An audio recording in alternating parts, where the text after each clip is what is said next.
Et le film que M. Keïta nous propose aujourd'hui est un film intéressant, un film qui retrace la vie d'une dame qui avait été oubliée. Donc il a fallu que M. Keïta fasse beaucoup de recherches, soit aux États-Unis, en Afrique du Sud, pour pouvoir monter ce documentaire et nous le présenter aujourd'hui.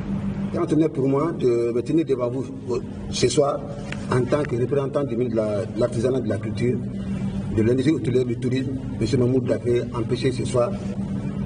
Et à l'occasion de la projection du film du parrain de moi, M. Mohamed Cherif Keïta, ici au musée national de Bamako, un haut lieu de conservation et de promotion de notre riche patrimoine culturel. M. Cherif Keïta, je dis ici M. Cherif parce que je le connais il y a 40 ans à peu près. C'est un ami d'enfance de Salif, il m'a donné le premier livre qu'il a eu à faire sur Salif, il a eu à m'en offrir. Donc à chaque fois qu'il va en Afrique du Sud pour faire des films, il m'informe, il m'encourage. Donc moi, je vous remercie d'abord et je le remercie d'avoir accepté d'être le parrain de ce mois. Le film qu'il a fait, c'est pas pour lui, c'est pour tout le monde entier. C'est pour nous aussi, bien vrai que nous sommes des Africains, nous ne vivons pas en Afrique du Sud ni aux États-Unis, c'est pour tout le monde. Moi, ce que je veux dire, c'est magnifier la femme, c'est magnifier nos histoires. Il faut que notre pays aussi pense à faire ça. Parce que moi, je suis documentaliste comme Cissé, on est documentaliste. J'ai fait plusieurs documentations, plusieurs documentaires. Quand on commence à faire des documentaires, certaines personnes pensent qu'on le fait pour nous-mêmes. Allez chercher à fouiller l'histoire par exemple de Ségou. C'est pour la nouvelle génération, c'est pour que les gens puissent savoir d'où ça vient, d'où est venue telle ou telle personne. J'ai un homme de Ségou à côté de moi. Quand on va aller chercher l'histoire sur Biton Koulibaly, où est-ce qu'il est enterré, beaucoup de gens connaissent là où il est enterré, ils ne connaissent pas le reste.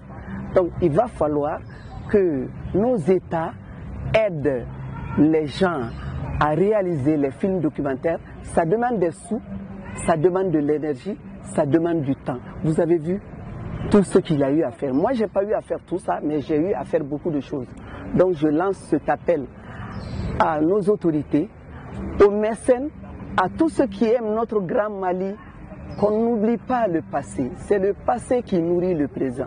C'est un excellent documentaire, un document historique qui nous relate l'histoire de Nkotela Doubé, une grande dame sud-africaine qui est restée perdue dans les méandres de l'histoire de l'Afrique du Sud et que notre compatriote a déterré pour pouvoir montrer bien sûr le patrimoine, la contribution de cette illustre dame qui était perdue dans l'histoire sud-africaine et pour l'histoire africaine.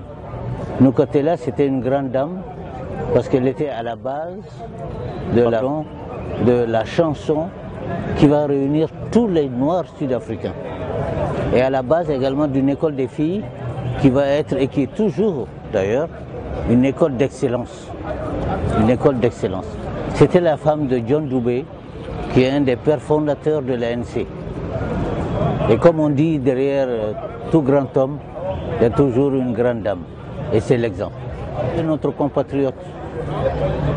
Et comme disent les Sud-Africains, notre compatriote, c'est un Zoulou qui est né au Mali. Et qui aujourd'hui est en train de faire la promotion de toutes ces personnes-là, que ce soit en Afrique du Sud, que ce soit ici, qui sont perdues dans les méandres de l'histoire. La culture malienne est très très riche. On ne finira jamais de l'épuiser. Et une année de la culture, c'est une façon de faire travailler les uns les autres. Les hommes de culture et les hommes d'art ont le don de faire progresser notre propre histoire. Et je pense qu'une année de la culture est bienvenue pour qu'on se ressource. On se ressource dans les tréfonds de notre culture millénaire et qui a brassé de grands empires. Et je pense qu'aujourd'hui, encore cette année-là, cette culture-là sera inépuisable. Je pense que c'est une bonne recherche, c'est un film documentaire, un bon film qui est parfait à tous les niveaux. Techniquement, le son est bon, les personnes qui sont bien filmées. L'histoire est belle, et pour cela je félicite Cherif et pour moi, je ne suis pas surprise. Hein. Comme il l'a dit tout à l'heure, je le connais depuis longtemps. C'est un chercheur dans l'âme. Il cherche, il va à la quête de l'information, la quête de l'histoire. En tout cas, je suis très contente aussi que le ministre, le département l'ait choisi pour être parrain de ce mois d'août, parrain de la culture. Il le mérite. Et je lui demande évidemment, ce n'est pas facile de faire un effort, de chercher et de faire quelque chose au Mali. On a tant de personnes, tant de femmes qui se sont battues et qui sont méconnues. Énormément de joie, avec énormément de joie. Parce que j'ai été très fréquent au Mali. Tous les 2 ans, je venais au Mali avec une vingtaine de mes étudiants américains pour 3 mois de séjour sur l'histoire et la culture du Mali. On faisait Mali-Burkina. Alors bon, mais cette nouvelle, je ne m'y attendais pas. Et je remercie le président de la transition, le général d'armée Assimi Goïta, et son ministre de la Culture, Mahmoud Daffé, aussi un homme de terrain que je connais depuis très longtemps. Alors quand il a choisi de m'accorder cet honneur, vraiment j'étais au 7e ciel. Voilà, je suis très très content et surtout d'avoir parrainé eux aussi, d'avoir financé ces activités, hein, la projection au musée et aussi porter aussi la conférence que je vais donner hein, le mercredi donc 13. Vraiment je suis très heureux, je remercie le ministère de la Culture pour cette confiance placée à moi et je vous remercie vous tous.